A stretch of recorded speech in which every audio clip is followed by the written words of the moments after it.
Baik, shalom. Hari ini tema kita adalah Christ in Exodus.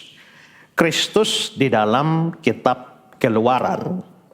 Nah, ini sebenarnya adalah kelanjutan dari khotbah saya yang lalu, yaitu Christ in Genesis. Kristus di dalam kitab Kejadian. Nah, Yesus yang diberitakan di dalam perjanjian baru itu bukan tokoh dadakan yang baru muncul. Tahu-tahu dia muncul, bukan seperti itu. Yesus itu adalah tokoh yang sudah ditentukan sebelum dunia ada. Itu untuk menjadi juru selamat dunia. Karena itu sebelum dunia ada saja, sebelum manusia ada saja, Yesus telah ditetapkan. Nah, karena itu setelah manusia ada dan manusia jatuh ke dalam dosa, maka secara bertahap berita tentang Yesus, siapa dia dan apa yang dia lakukan, itu mulai diberikan secara bertahap. Dari kitab demi kitab, mulai kitab pertama dari perjanjian lama, itu sudah ada Kristus di situ. Walaupun dia tidak secara eksplisit disebut sebagai Kristus atau Yesus. Tetapi sosoknya itu muncul di dalam banyak hal. Banyak nubuatan dan juga banyak tipe. Tipe itu apa? Tipe itu adalah gambaran. Nah, gambaran itu atau bayangan, bayang-bayang. Jadi Kristus secara pribadi baru hadir di Natal. Tapi bayangan tentang dia, gambaran tentang dia, itu sudah diberikan sejak awal di dalam setiap kitab. Nah, tipe itu menyangkut misalnya orang. Tipe itu bisa binatang. Tipe itu bisa peraturan. Tipe itu bisa peristiwa. Peristiwanya sungguh-sungguh terjadi. Itu secara historis sungguh-sungguh terjadi. Tapi peristiwa itu lebih daripada sekedar sebuah peristiwa historis. Karena mengandung makna tipologis. Sama seperti misalnya ya, di bilangan 21. Karena orang Israel ngomel terlalu banyak soal makan minum, maka Tuhan kirim ular tedung pagut mereka, banyak orang Israel yang mati.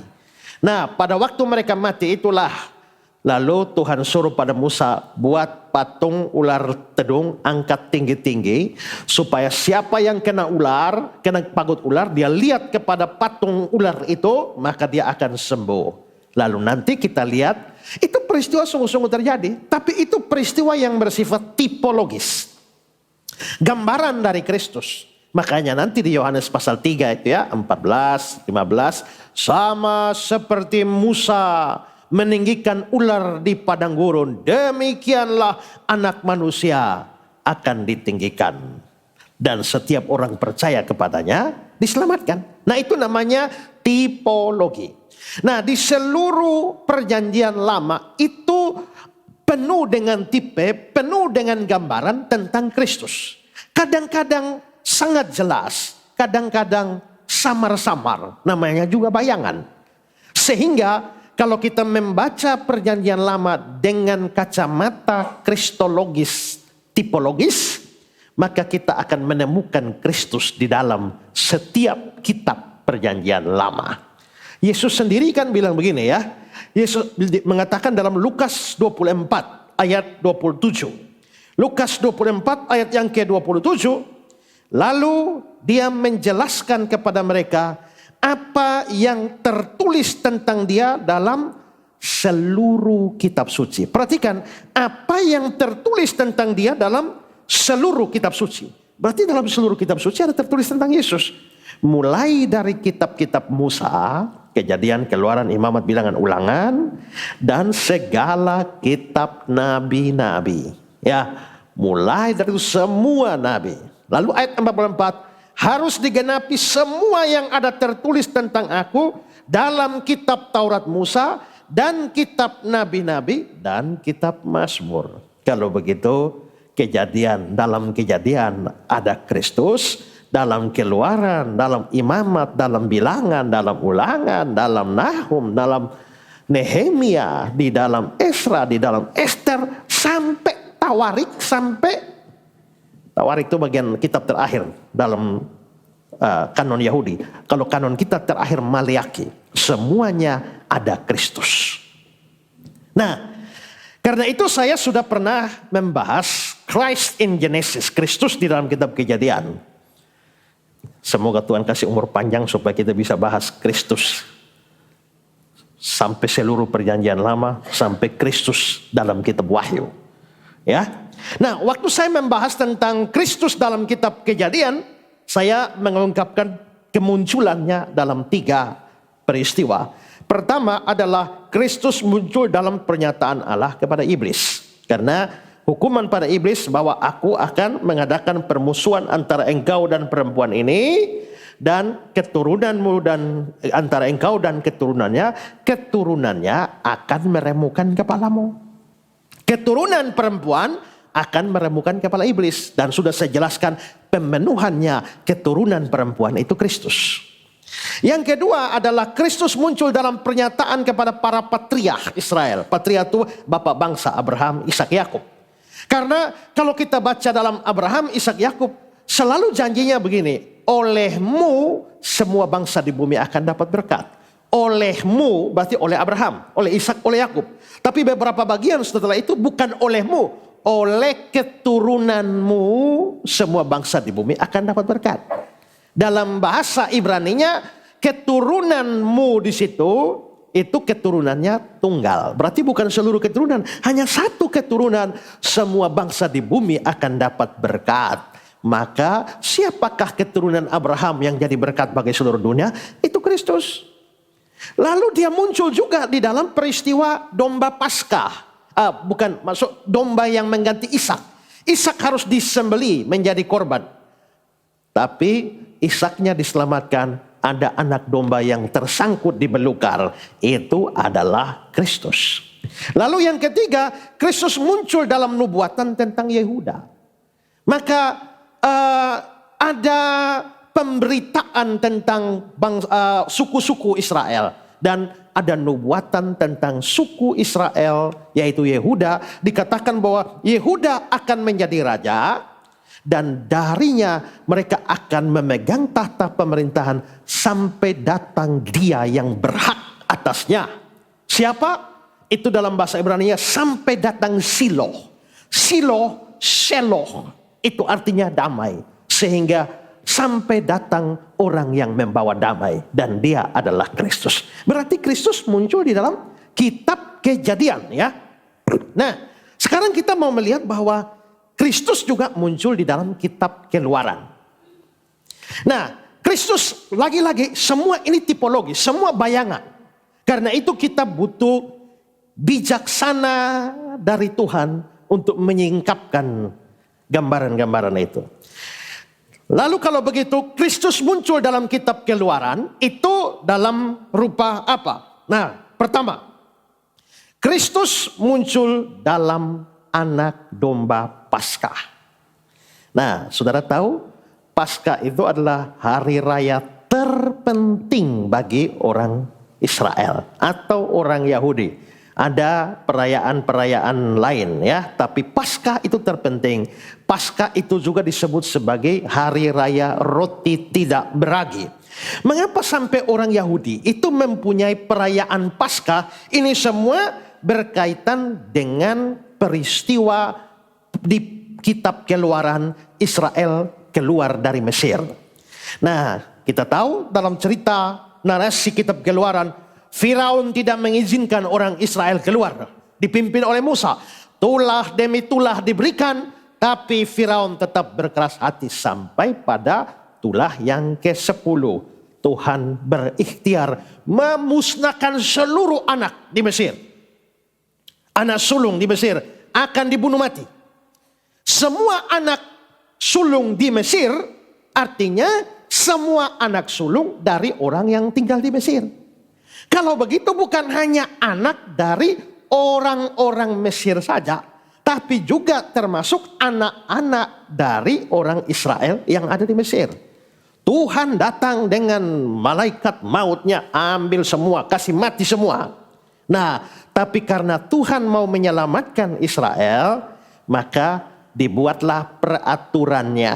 Lihat Keluaran 12, 21 sampai 23. Lalu Musa memanggil semua tua-tua Israel serta berkata pada mereka, pergilah, ambillah kambing domba untuk kaummu, sembelilah anak domba Paskah.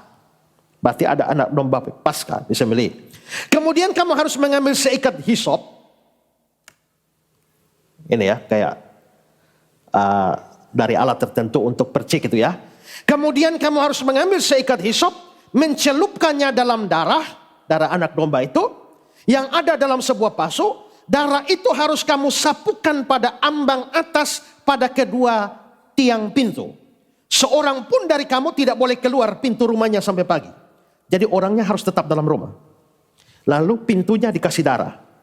Lu keluar, lu mati. Ya, tidak boleh keluar. Siapapun tidak boleh. Dan Tuhan akan menjalani Mesir untuk menulahnya, bawa kematian. Apabila dia melihat darah pada ambang atas dan pada kedua tiang pintu itu, maka Tuhan akan melewati pintu itu dan tidak membiarkan pemusnah masuk ke dalam rumah itu untuk menulahi. Nah, saudara lihat ada kata-kata itu ya. Apabila dia melihat darah pada ambang atas pada kedua tiang pintu itu, maka Tuhan akan melewati. Nah, kata melewati ini dalam bahasa Ibrani-nya adalah pasah. Kalau saudara lihat gambar ini, saudara lihat dalam bahasa Inggris pas, melewati, itu ada kata pasah di dalam bahasa Ibrani-nya. Dari kata pasah ini diturunkanlah kata pesah yang di dalam bahasa Indonesia disebut Paskah. Ya, lihat berikut di sini dalam bahasa Inggris itu the Passover itu Pesah. Sehingga kata Paskah dalam bahasa Inggris itu adalah Passover, artinya melewati. Paskah itu artinya melewati. Maksudnya adalah Tuhan yang membawa kematian itu melewati rumah yang ada tanda darah. Keluaran 12, 26, 27. Dan apabila anak-anakmu berkata, ini untuk generasi berikut. Apabila anak-anakmu berkata kepadamu, apakah artinya ibadahmu ini? Maka haruslah kamu berkata, itulah korban Paskah. Pesah bagi Tuhan yang melewati. Jadi Paskah itu melewati. Yang melewati rumah-rumah orang Israel di Mesir. Ketika dia menulahi orang Mesir, tapi menyelamatkan rumah-rumah kita. Nah, saudara-saudara, di sini kita bisa lihat bahwa seharusnya semua mati, tapi Tuhan melewati sekian rumah dari kematian karena ada kematian yang menggantinya. Dan kematian yang mengganti itu adalah kematian seekor anak domba. Dengan kata lain, anak domba itu memang mati, disembelih, dan dia mati sebagai korban pengganti. Anak domba mati supaya anak sulung tidak mati. Ya. Nah, kalau begitu di sini kita melihat sejak awal sudah ada prinsip substitusi, prinsip penggantian. Satu kehidupan harus menjadi mati supaya kehidupan yang lain itu tidak mati. Ada yang harus mati, ada yang tidak harus mati.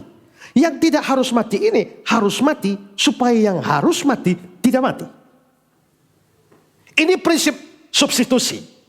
Nah, Douglas Sturt bilang begini, prinsip substitusi penuh yang terlihat dalam Paskah merupakan fondasi bagi seluruh sistem pengorbanan Israel. Domba yang tidak bersalah mati menggantikan yang bersalah. Bukan karena domba itu memiliki nilai intrinsik yang lebih besar, tapi karena Allah telah menetapkannya sebagai sarana keselamatan. Ini adalah rahmat murni. Allah menyediakan jalan keluar dari penghakiman yang seharusnya jatuh atas semua orang. Nah, problemnya sekarang begini. Memang ada domba yang harus dikorbankan supaya anak sulung tidak jadi mati. Tapi apa yang paling penting dari domba itu yang membuat Tuhan mau melewati rumah itu? Lihat Keluaran 12 ayat 23. Dan Tuhan melihat darah, maka Tuhan melewati. Tuhan lihat darah. Kenapa kok darah? Karena darah itu dalam budaya Ibrani itu artinya kehidupan. Maka dibilang nyawa ada dalam darah. Maksudnya kalau sepanjang kamu punya darah, kamu hidup. Darahmu habis, darahmu tercecer, matilah kau. Maka darah itu adalah kehidupan. Maka tercurahnya darah artinya kehidupan dikorbankan. Begitu Tuhan melihat darah, Tuhan melewati. Harusnya rumah ini mati. Tapi begitu Tuhan melihat darah, Tuhan melewati. Maka yang membuat, perhatikan, yang membuat Tuhan melewati rumah itu bukan karena isi rumah itu orang-orang baik. Yang bikin Tuhan melewati rumah itu bukan karena isi rumah itu teladan-teladan semua. Bukan. Yang membuat Tuhan melewatinya karena Tuhan melihat darah. Orang di dalam rumah itu bisa orang baik semua. Tapi kalau Tuhan tidak melihat darah, Tuhan binasakan. Kalau begitu penentu keselamatan bukan moralitas. Penentu keselamatan bukan kebaikan, tapi darah. Darah siapa? Darah anak domba Paskah. Ya, Moyer bilang begini. Sangat penting untuk memahami bahwa keselamatan pada malam Paskah itu sama sekali tidak bergantung pada kesalehan atau moralitas individu dalam rumah tersebut. Satu-satunya pembeda antara rumah yang diselamatkan dan yang tidak adalah kehadiran darah pada ambang pintu. Itu penentunya. Nah, ini penting sekali saudara, sehingga hal itu begitu sakral sampai peristiwa yang terjadi dalam kitab Keluaran harus diulang oleh setiap generasi Israel dalam bentuk perayaan Paskah tahunan. Maka dari situlah orang Yahudi atau orang Israel mempunyai perayaan Paskah setiap tahun. Nah, saudara-saudara, lalu kapan Paskahnya orang Yahudi? Pakai kalender mereka itu harus jatuh pada bulan Nisan. Itu nama bulan di dalam kalender Ibrani. Tepat pada tanggal 14 bulan Nisan. Kenapa 14 bulan Nisan merayakan Paskah? Karena waktu Israel keluar dari Mesir itu pas tanggal 14 bulan Nisan. Dan karena Israel keluar, jam berapa Israel keluar dari Mesir? Kita tidak tahu pasti, tapi itu terjadi pada sore hari. 14 Nisan sore hari. Maka Paskah ditetapkan terjadi pada 14 Nisan pada hari sore. Keluaran 12 ayat 18. Dalam bulan pertama, bulan Nisan, pada hari ke-14 bulan itu, 14 Nisan, pada waktu petang harus bikin perayaan Paskah. 14 Nisan kalender Ibrani, kalau dikonvert ke kalender kita yang Gregorian ini, itu antara Maret akhir, pertengahan Maret sampai dengan pertengahan April. Gara-gara itulah Paskah kita setiap tahun itu kan antara itu saja kan. Kita tidak pernah Paskah di Oktober, di Juni. Selalu Paskah kita itu kalau tidak di akhir Maret, itu di awal April. Kenapa? Karena mencari hari Jumat terdekat dari 14 Nisan kalender Yahudi. Nah, beda dengan kita, perayaan Paskah orang Yahudi itu harus berlangsung selama 1 minggu penuh. 7 hari. Mulai dari tanggal 14 bulan Nisan itu 7 hari ke depan. Mereka semua harus merayakan Paskah. Ya. Dan pada hari itu harus ada korban lembu yang disembelih. Karena waktu keluar dari Mesir juga korban domba itu yang menyelamatkan mereka. Maka perayaannya harus ada korban domba. Keluaran 12 ayat 3 sampai 6. Katakanlah kepada segenap jemaat Israel, pada tanggal 10 bulan itu, berarti 10 itu kan 4 hari sebelumnya. Jadi ini hari persiapan. Diambillah oleh masing-masing seekor anak domba. Jadi anak dombanya bukan pas tanggal 14, baru tanggal 14 lu siap-siap. Tidak. Dombanya disembelih tanggal 14. Tapi 4 hari sebelumnya itu sudah harus disiapkan. Kenapa? Supaya domba itu aman. Ya.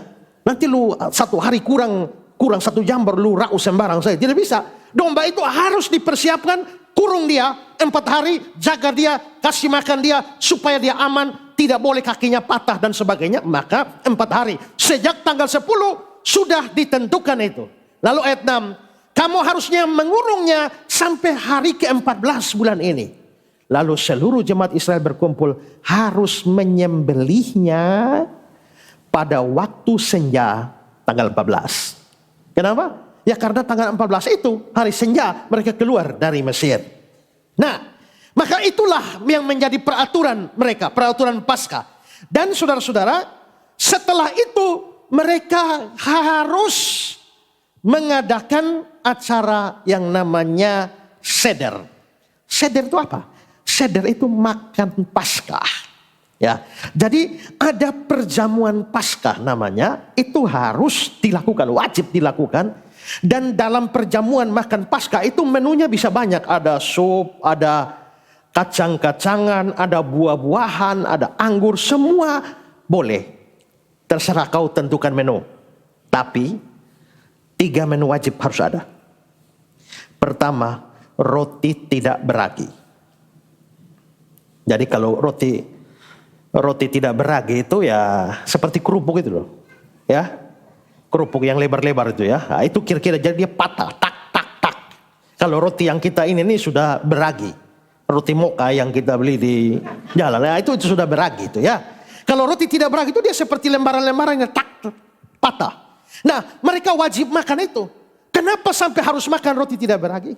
Karena begini, waktu mau keluar dari Mesir itu kan mereka harus buru-buru tuh, lari tuh.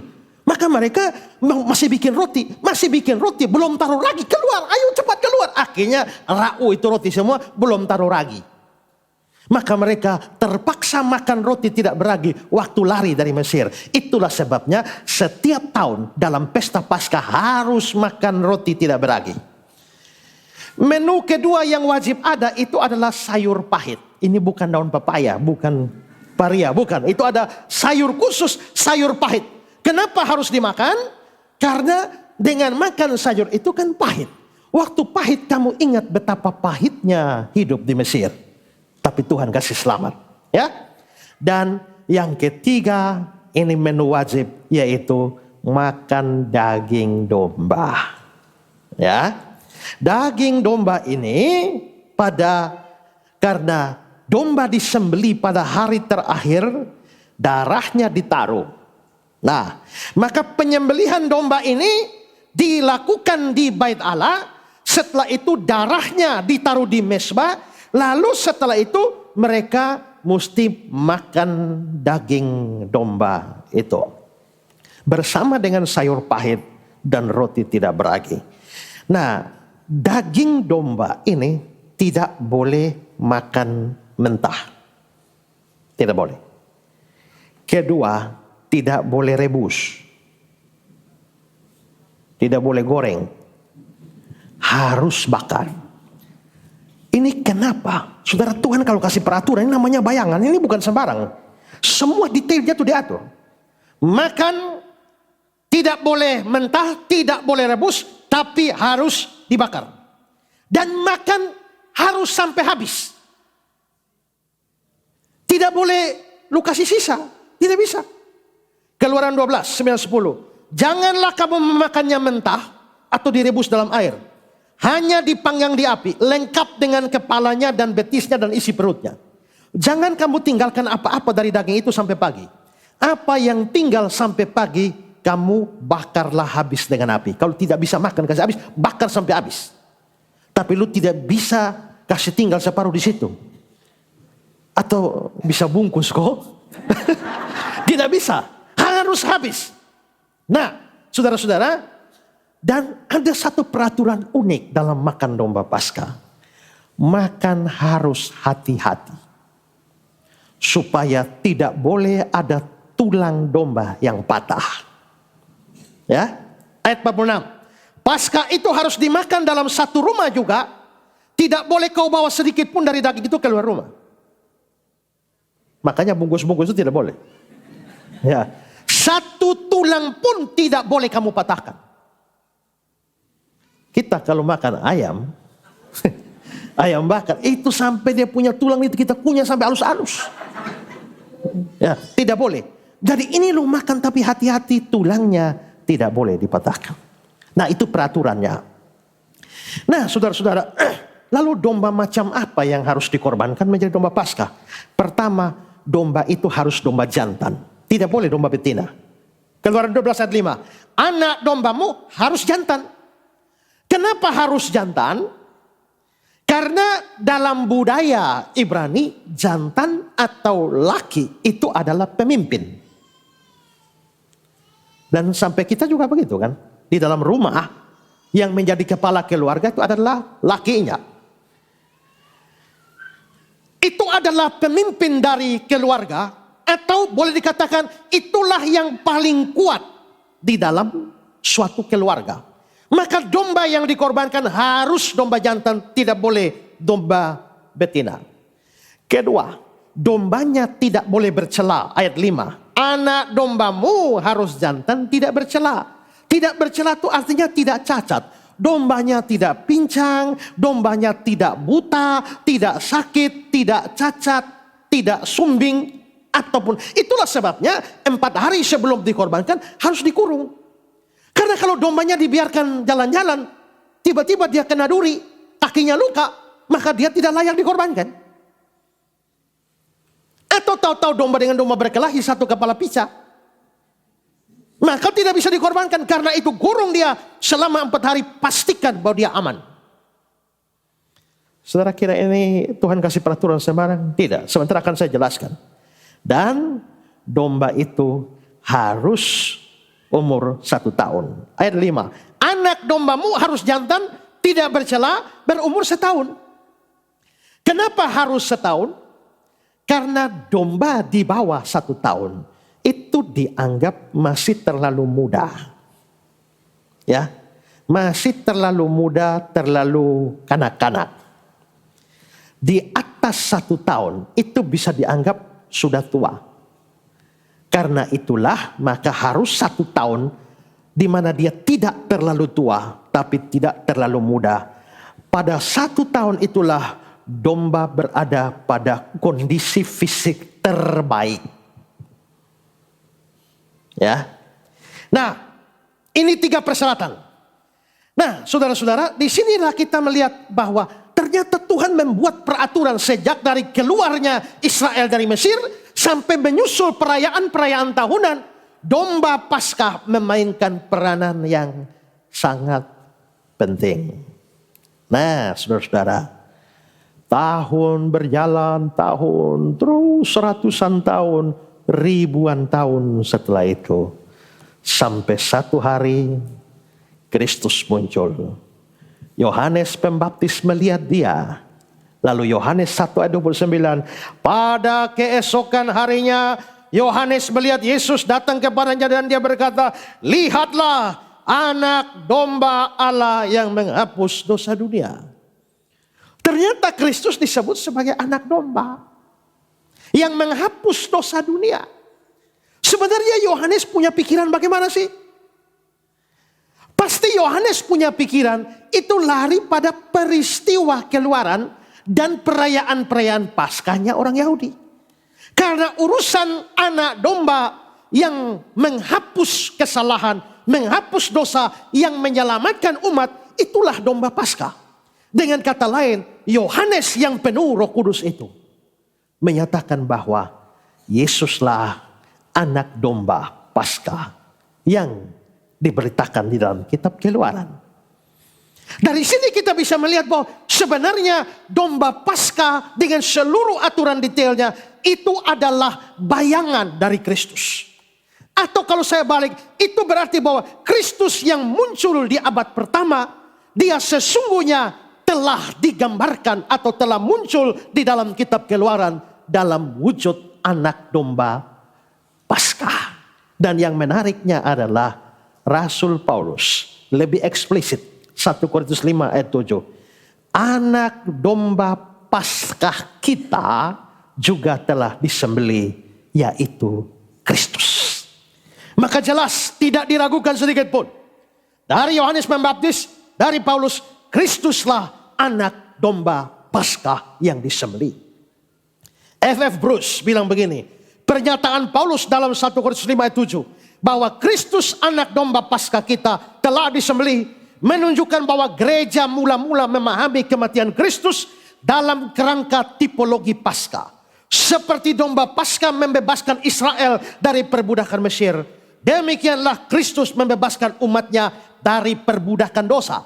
Ini bukan sekedar perbandingan, tapi penggenapan dari pola yang Allah tetapkan sejak awal.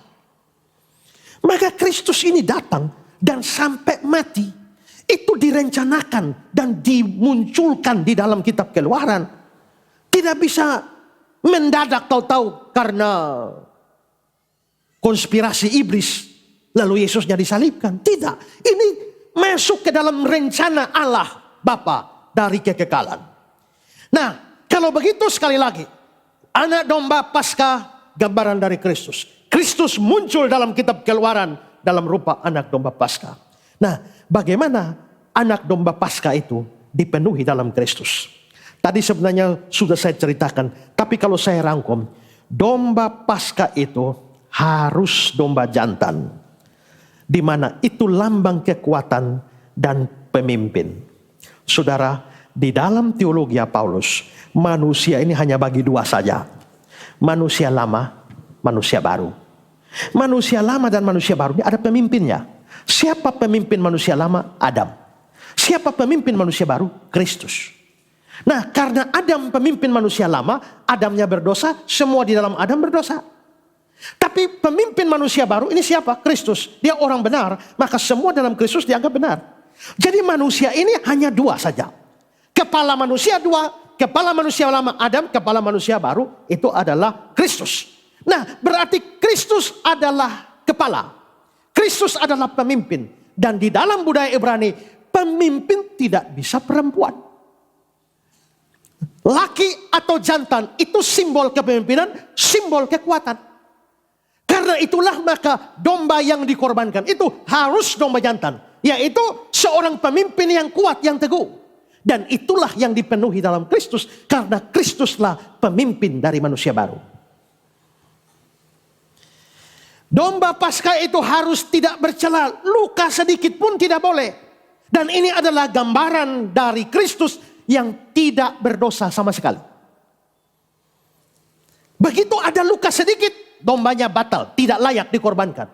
Kalau sampai Kristus ada dosa satu saja, kecil saja, dia tidak layak jadi pengganti orang berdosa. Karena dia mau mengganti kita, sedangkan dia sendiri ada dosa. Bagaimana dia mengganti, bagaimana orang berdosa mengganti orang berdosa? Bagaimana orang berdosa menebus orang berdosa? Bagaimana orang berdosa menyelamatkan orang berdosa? Tidak bisa. Penyelamat orang berdosa harus tidak berdosa. Sedikit pun tidak boleh. Maka itu 1500 tahun sebelumnya, bayangan tentang konsep ini sudah dinyatakan. Dombanya tidak boleh cacat sedikit pun. Domba Paskah itu harus berumur setahun. Dan ini menggambarkan bahwa Kristus menyerahkan dirinya dalam kondisi yang penuh dan matang. Dia bukan pribadi yang belum siap. Makanya ada yang bertanya, Pak, kenapa Yesus lahir tapi umur 33 tahun baru mati? Kenapa tidak lahir masih 10 tahun mati sudah supaya cepat? Tidak. Itu tidak memenuhi gambaran perjanjian lama tentang domba Paskah. Domba Paskah ditentukan 1 tahun supaya dia tidak terlalu muda dan belum siap, tapi tidak terlalu tua yang dianggap sudah lewat masa kekuatannya.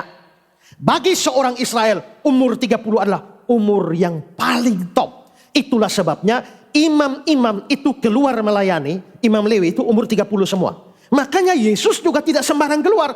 Pas umur 30 baru minta Yohanes membaptis. Membaptis dia, melayani, dan 33 tahun dalam kondisi paling top, paling kuat itulah.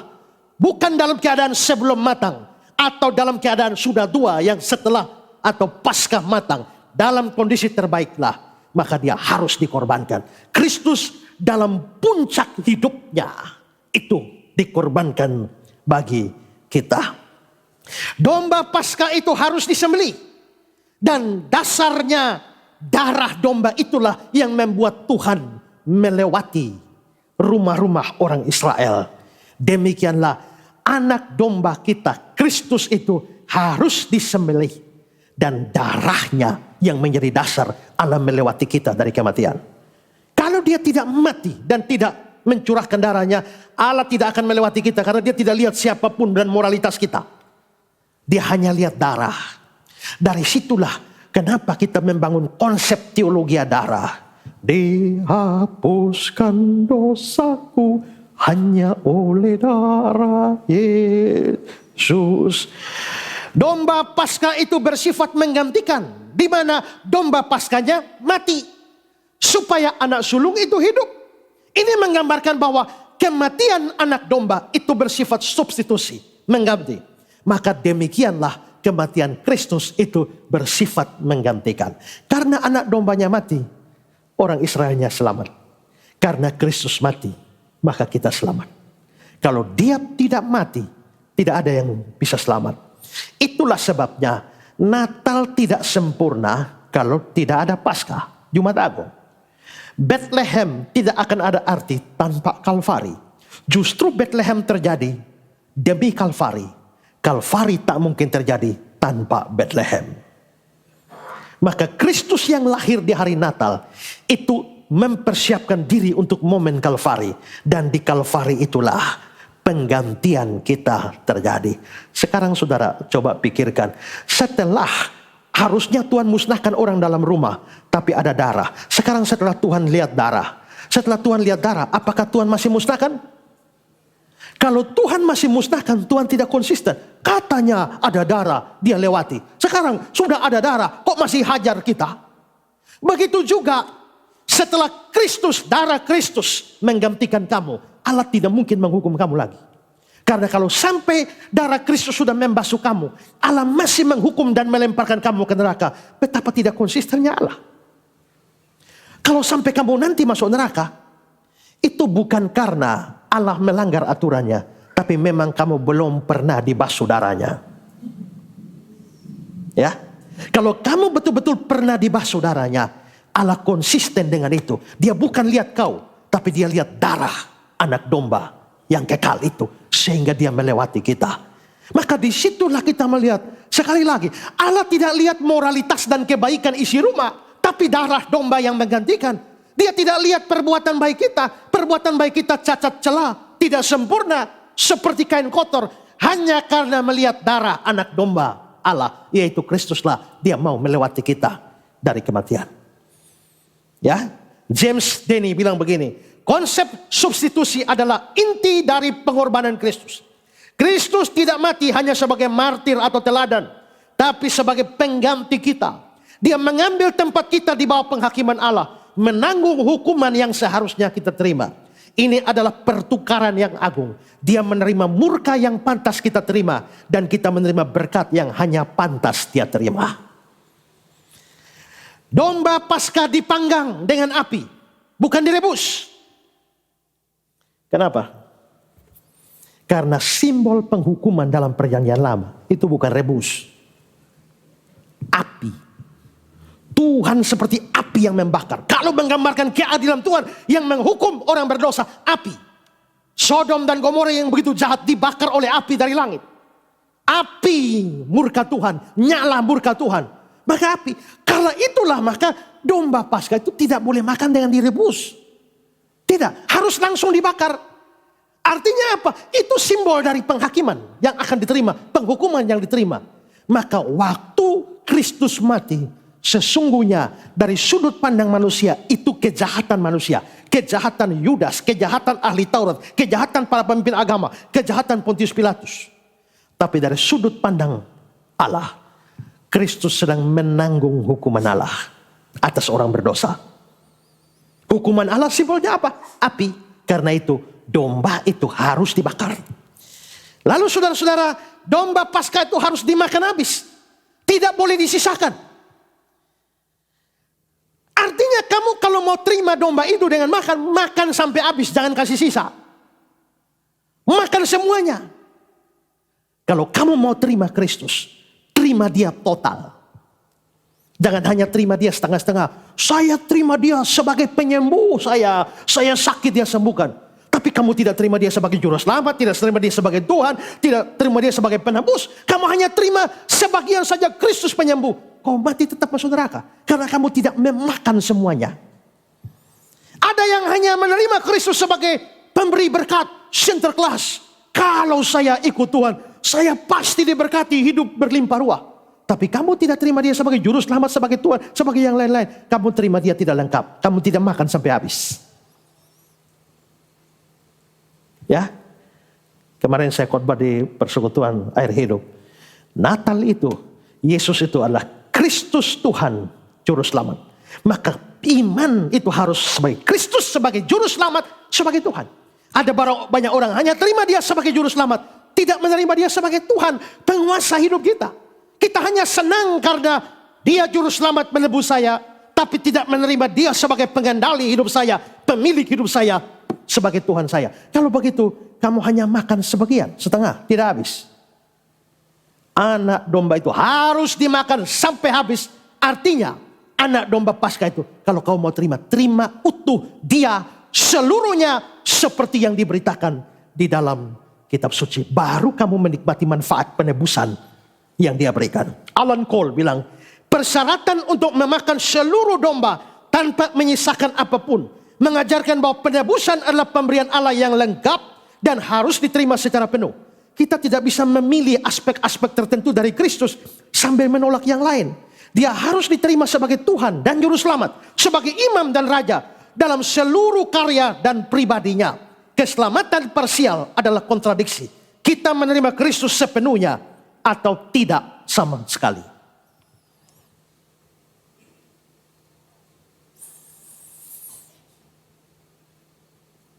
Domba Paskah harus diterima sepenuhnya, demikianlah Kristusnya. Domba Paskah dimakan di dalam rumah yang diberi tanda darah. Dan ini menggambarkan bahwa keselamatan hanya berlaku bagi mereka yang berada dalam lingkup perlindungan yang Allah tetapkan dan bukan di luar ketetapannya. Kalau begitu, seluruh detail domba Paskah itu terpenuhi dalam Kristus, pribadinya, sifatnya, dan karyanya. Dan ada hal lain yang lebih menyolok untuk memperteguh gambaran tipologis ini. Pertama, saudara, ternyata Yesus disalibkan juga bertepatan dengan hari Paskah Yahudi. Paskah Yahudi berapa, tanggal berapa? 14 Nisan. Ya. Dan saudara-saudara, kalau kita membaca catatan Injil, kita agak bingung sebenarnya. Yesus itu sebenarnya disalibkan sebelum Paskah atau sesudah Paskah. Karena ada ayat-ayat yang kelihatannya dia disalibkan setelah Paskah. Lihat Markus 14. Pada hari pertama dari hari raya roti tidak beragi itu Paskah. Hari pertama, kenapa? Karena 7 hari. Pada hari pertama dari hari roti tidak beragi, berarti ini tanggal 14 Nisan. Pada waktu orang menyembelih domba Paskah, murid-murid Yesus berkata padanya, ke tempat mana engkau kehendaki kami pergi mempersiapkan perjamuan Paskah bagimu? Berarti pada tanggal 14 Nisan, murid-murid tanya, di mana kami siapkan perjamuan Paskah? Lalu nanti perjamuan Paskah, habis itu dulu, baru Yesus pergi makan Paskah, lalu nanti doa, baru ditangkap. Berarti Yesusnya tidak disalibkan di hari pertama, 14 Nisan. Artinya Yesus disalibkan setelah 14 Nisan. Kesannya begitu. Tapi ada sejumlah ayat lain yang memberi kesan bahwa Yesus disalibkan sebelum Paskah. Yohanes 18, 28. Maka mereka membawa Yesus dari Kayafas ke gedung pengadilan. Ketika itu hari masih pagi. Mereka sendiri tidak masuk ke gedung pengadilan itu supaya jangan menajiskan diri sebab mereka hendak makan Paskah. Ini kan hari Yesus mau disalib. Mereka mau makan Paskah. Mereka tidak mau menajiskan. Berarti Yesus disalibkan dulu. Akan ada Paskah. Yohanes 19:14. Hari itu adalah hari persiapan Paskah. Kira-kira jam 12. Hari persiapan Paskah berarti belum Paskah. Kata Pilatus kepada orang Yahudi, inilah rajamu, ambil salib. Berarti Yesus disalibkan 1 hari sebelum Paskah. Jadi yang benar ini Yesus disalibkan setelah Paskah atau sebelum Paskah. Ini membingungkan. Tapi sebenarnya saudara, ini bisa dijawab kalau kita paham cara orang Yahudi menghitung hari dan waktu. Kalau kita perubahan harinya jam berapa? Orang Yahudi perubahan harinya jam 6 sore. Oke, sekarang kalau kita ada di hari Kamis jam 8 malam, itu hari apanya orang Yahudi? Itu sudah hari Jumat. Jadi Kamis malamnya kita itu sudah Jumatnya Yahudi. Karena mereka berubahnya di jam 6 sore. Karena kita berubah 00, maka jam 8 malam kita masih anggap Kamis. Tapi bagi mereka karena perubahannya pada jam 6 sore, jam 8 malamnya kita, hari Kamis, itu sudah hari Jumat. Nah, sekarang saudara, kalau Yesus makan Paskah hari Kamis malam, waktu kita, maka menurut waktu orang Yahudi, Yesus makan Paskah hari apa? Jumat. Dan Jumat itu Paskah.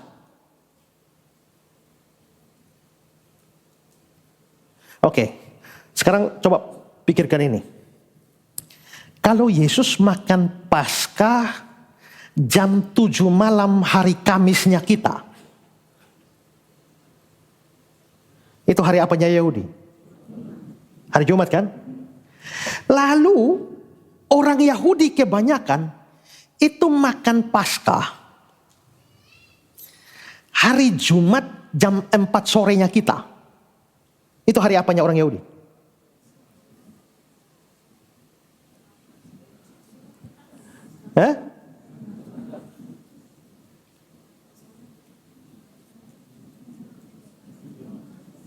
Jadi gini, hitungannya hari Jumatnya orang Yahudi itu mulai dari Kamis malamnya kita, jam 6 sore, sampai Jumat, jam 6 sore. Jadi kalau Yesus makan jam 7 malamnya Kamis kita, dalam kacamata Yahudi hari apa? Hari Jumat. Kalau orang Yahudi kebanyakan makan di hari Jumat sore jam 4, kita, hari apa menurut mereka? Ya, Jumat juga kan? Kalau begitu sama-sama Jumat. Hanya beda jam. Maka saudara coba lihat gambar ini. Kalau saudara lihat gambar ini, kelihatannya masuk hari Kamis kita, awalnya hari Kamis malam, Yesus sudah makan Paskah. Maka itu dianggap sebagai awal tanggal 14. Permulaan tanggal 14. Setelah itu baru Yesus disalib. Setelah Yesus disalib baru orang Yahudi makan. Kalau begitu sebenarnya baik Yesus dan orang Yahudi sama-sama makan Paskah di hari yang sama, yaitu tanggal 14. Kenapa Yesus tidak makan bersama mereka di ujung hari itu? Karena begini, dia akan mau mati. Kalau dia sudah mati bagaimana makan dengan kalian? Karena itu dia makan Paskah terlebih dahulu supaya dia bisa mati. Setelah dia mati, baru orang Yahudi makan Paskah. Jadi sebenarnya kalau begitu dari sudut pandang begini, sebenarnya Yesus itu mati hari apa sih? Hari Jumat. Tanggal berapa? Tanggal 14 bulan Nisan. Berarti Yesus mati persis hari Paskah. Ya, lihat Matius 26. Berkatalah dia kepada murid-muridnya, kamu tahu bahwa 2 hari lagi akan dirayakan Paskah. Maka anak manusia akan diserahkan untuk disalibkan. Kalau begitu, Yesus mati persis tanggal 14 Nisan, hari Jumat, Paskahnya Yahudi. Ini menarik ya. Yesus tidak bisa mati sembarang tanggal. Ya. Siapa di antara kita yang pernah merancang tanggal mati? Kecuali kau mau bunuh diri, kau bisa rancang tanggalnya. Tapi kalau kau mau mati normal, itu tidak bisa dirancang waktunya. Kan ada yang bilang, mama tua belum mati, mungkin masih tunggu dia anak dari Singapura. Nah, itu hanya dari sudut pandang manusia saja. Ya, tapi kita bisa lihat itu sudah ketetapan. Dan manusia tidak bisa merancang tanggal matinya. Tapi tanggal matinya Yesus itu pasti ditetapkan oleh Tuhan. Hari Jumat.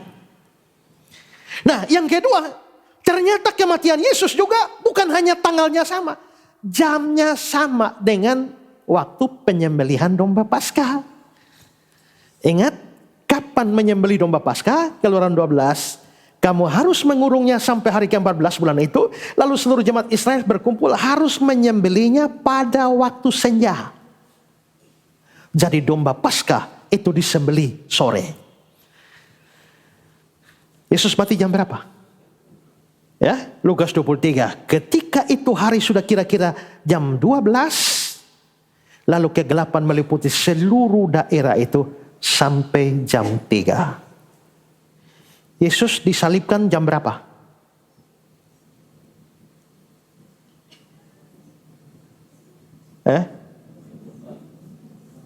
Bukan. Jam 12 di sini matahari berhenti bersinar. Ya, kegelapan. Disalibnya sendiri jam berapa? Jam 9 pagi. Dia naik salib jam 9 pagi. Memang nanti saudara akan bingung kalau baca cerita-cerita, karena Yohanes pakai jam Roma. Injil yang lain pakai jam Yahudi. Jam Yahudi itu bukan bilang jam 9 atau jam berapa. Mereka tidak bilang jam 6, bukan. Kalau Yahudi itu jam ke-6. Kalau jam ke-6, lu hitung dari mana?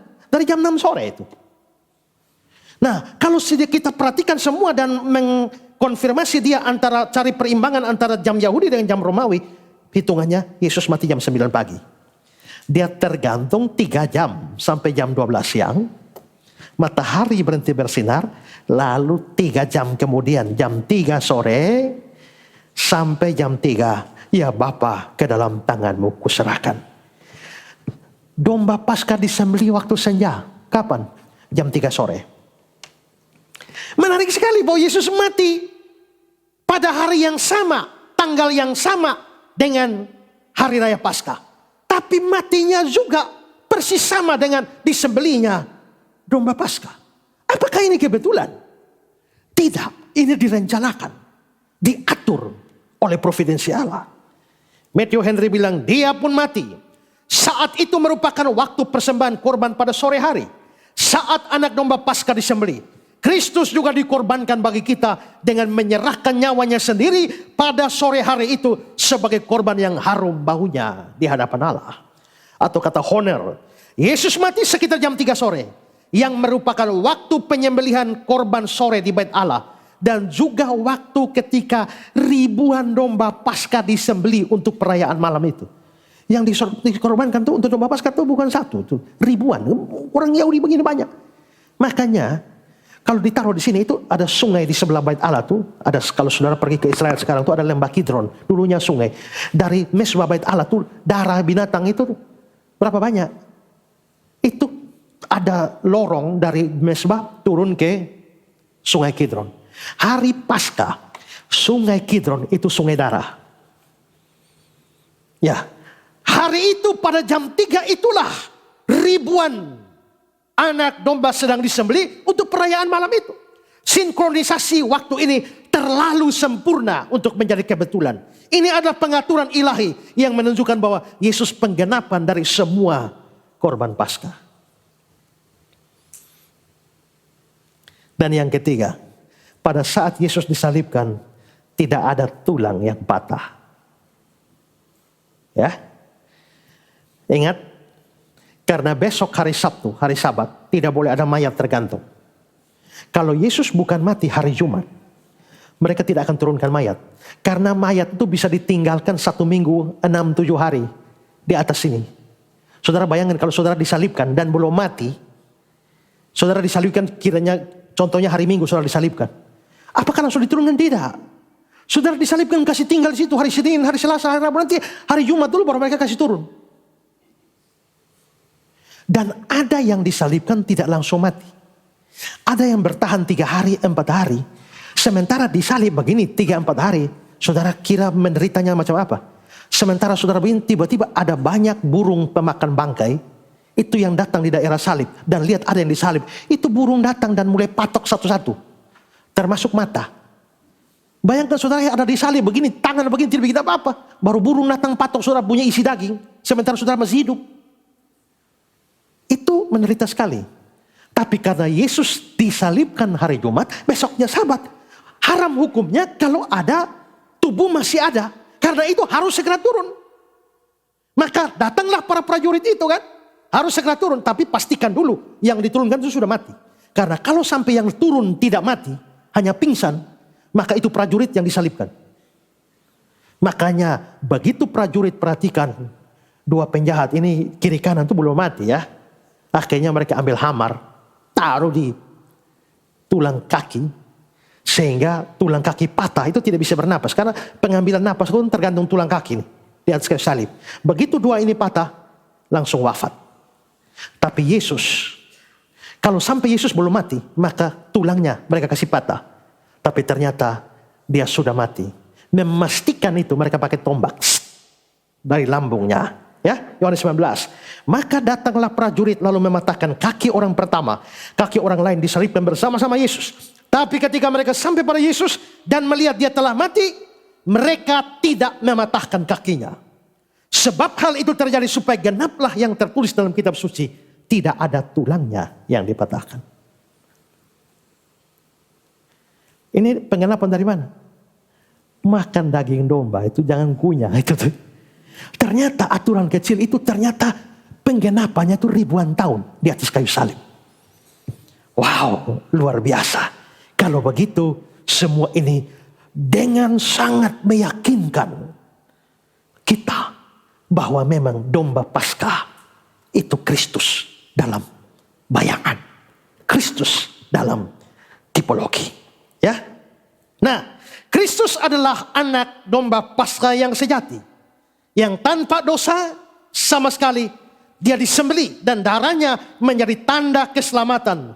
Sehingga murka Allah lewat dari orang yang berlindung di dalam dia. John Stott bilang, dalam tipologi domba Paskah, kita melihat keindahan dan kedalaman rencana penebusan Allah. Dari peristiwa keluaran yang terjadi lebih dari 1000 tahun sebelum Kristus, Allah telah menetapkan pola yang akan digenapi dengan sempurna dalam anaknya. Kristus bukan hanya guru moral atau pemimpin agama. Dia adalah anak domba Allah yang ditentukan sejak semula untuk mati bagi dosa-dosa kita. Seperti Israel kuno harus percaya dan menerapkan darah domba pada pintu mereka. Demikian kita harus percaya dan menerapkan karya Kristus pada hidup kita melalui iman. Ingat kembali mengapa sampai Allah di Mesir melewati rumah orang Mesir. Dia tidak lihat apa-apa di dalam isi rumah itu. Tidak lihat perbuatan baik amal salehnya. Dia hanya lihat darah.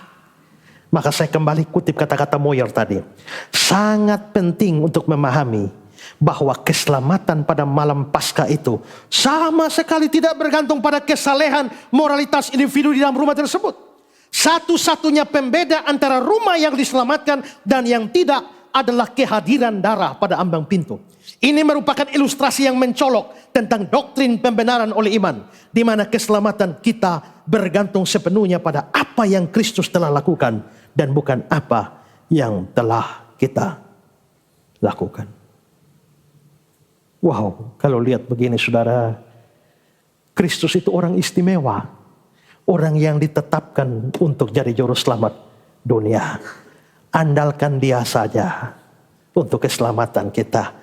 Andalkan korbannya, andalkan darahnya. Oleh darah anak domba dihapuskan dosaku. Luar biasa. Pertanyaannya, apakah saudara sudah berlindung di bawah darah anak domba itu? Ini kemunculan Kristus yang pertama di dalam kitab Keluaran. Kristus bukan hanya muncul di dalam anak domba saja. Kristus muncul juga di dalam gambaran yang lain. Yang kedua, Kristus datang. Kristus dalam tiang awan dan tiang api. Setelah Israel keluar dari Laut Teberau, mereka harus mengembara di padang gurun yang begitu panas, begitu bahaya. Tapi setelah Tuhan bawa mereka keluar dari Mesir, Tuhan tidak lepas tangan. Sepanjang di padang gurun, Tuhan kasih tiang awan, tiang api. Keluaran 13:22. Dengan tidak beralih, tiang awan itu tetap ada pada siang hari, tiang api pada malam di depan bangsa itu. Siang hari ada tiang awan, malam hari ada tiang api. Kira-kira tiang awan, tiang api itu yang bagaimana? Nah, itu kira-kira kayak gambar begini. Untuk menyertai Israel di padang gurun. Seperti apa tiang awan, tiang api itu? Manfaatnya apa? Dan bagaimana ini berhubungan dengan Kristus? Bagaimana ini menjadi gambaran Kristus? Bersambung. Sambungannya kapan? Jumat Agung. Baru kita bahas ini. Ya. Cukup hari ini tahu Kristuslah domba Paskah itu. Tuhan memberkati.